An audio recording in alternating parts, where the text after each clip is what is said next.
अस्सलाम वालेकुम। कैसे हैं सब लोग? उम्मीद करती हूँ सब लोग ठीक ठाक होंगे। सबका रमज़ान बहुत अच्छे से खैर व बरकत के साथ गुज़रा होगा। अल्लाह ताला हर किसी को अपनी हिफ्ज़ व ईमान में रखे और आने वाली ईद सबके लिए बहुत सारी खुशियाँ लेकर आए। आज 2 रेसिपीज़ आप लोगों के साथ शेयर करूँगी मीठे की। एक है शीर खुरमा और एक है आलू बुखारा और खुबानी का मुरब्बा। ये दोनों बहुत यमी बनते हैं। ईद पे ज़रूर बनाइएगा और गेस्ट को सर्व करके बताइएगा कैसे बने। इंग्रेडिएंट्स देख लेते हैं क्या क्या चाहिए। दूध आप लोगों को चाहिए होगा 1 लीटर। चीनी आपको चाहिए 1 कप आपको क्रश सेवइयाँ चाहिए। ये सेवइयों का नॉर्मल जो पैकेट होता है वो मैंने आधा लिया था और उसको मैंने हाथ से इस तरह चूरा चूरा कर लिया था। छुआरे लिए थे मैंने 6 से 7, उसको मैंने भिगो के रख लिया था और इस तरह लंबा स्लाइस कर लिया। 4 टेबलस्पून आप लोगों को चाहिए होंगे ग्रीन मेवे, जिसको आप किशमिश कहते हैं। बादाम आप लोगों को चाहिए 4 टेबलस्पून, इसको भी मैंने स्लाइस काट लिया था। पिस्ते आपको चाहिए होंगे 4 टेबलस्पून, इसको भी मैंने क्रश कर लिया था।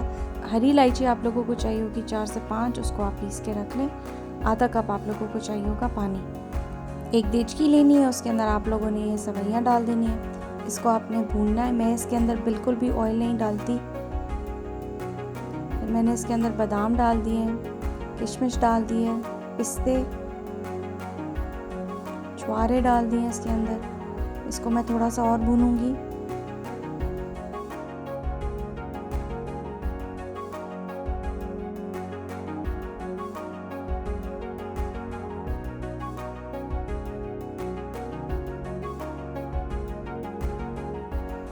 इसके अंदर मैंने आधा कप पानी डाल दिया।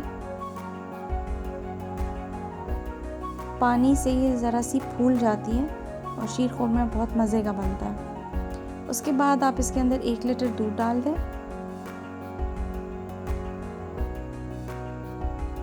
1 कप चीनी चली गई है इसके अंदर और इलायची भी डाल दी है। इसको अब आप लोग पकाएं। इसके अंदर कोई भी नट जो आपको ज़्यादा पसंद है आप ज़्यादा डाल सकते हैं, कोई नहीं पसंद आप स्किप कर सकते हैं। इसको आपने उबालने तक पकाना है और इसको आपने बहुत गाढ़ा नहीं करना। इसकी इस तरह रनी कंसिस्टेंसी होनी चाहिए, क्योंकि ठंडा होने के बाद ये थोड़ा सा और गाढ़ा हो जाता है। इसको आप लोग डिश आउट कर लें। इसको आप गार्निश कर सकते हैं अपने मनपसंद नट्स के साथ और फ्रिज में ठंडा होने के लिए रख दें। सेकंड रेसिपी है आलू बुखारा और खुबानी का मीठा। इसको मैंने मेलन सीड से गार्निश किया था। इंग्रेडिएंट्स देख लेते हैं क्या क्या चाहिए। खुबानी आप लोगों को चाहिए 250 ग्राम। 250 ग्राम ही आपको आलू बुखारे के चाहिए। इन दोनों को मैंने 2 घंटे पहले भिगो के रख लिया था। पानी आप लोगों को चाहिए 750 मिलीलीटर्स। चीनी आप लोगों को चाहिए 1 कप। 4 मगज़, जिनको मेलन सीड्स भी कहा जाता है, ये आपको चाहिए होंगे गार्निश के लिए। इलायची आप लोगों को चाहिए 4 से 5, उसको आप लोग पीस लें। एक देचकी में आप लोग पानी डालें। ये 1 लीटर से थोड़ा सा कम पानी है और इसके अंदर आप लोग डाल दें भिगोई हुई खुबानी। 5-10 मिनट के बाद इसके अंदर उबाल आ जाएगा। फिर आप लोग आलू बुखारा डाल दें। आलू बुखारे का पानी डिस्कार्ड कर दें। इसको भी आप 5-10 मिनट पकाएंगी, ज़्यादा नहीं पकाना।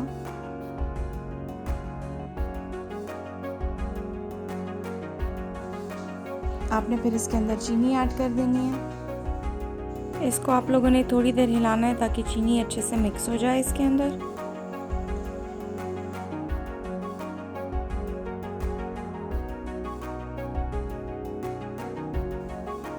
इसके अंदर आप लोग फिर हरी इलायची ऐड कर दें।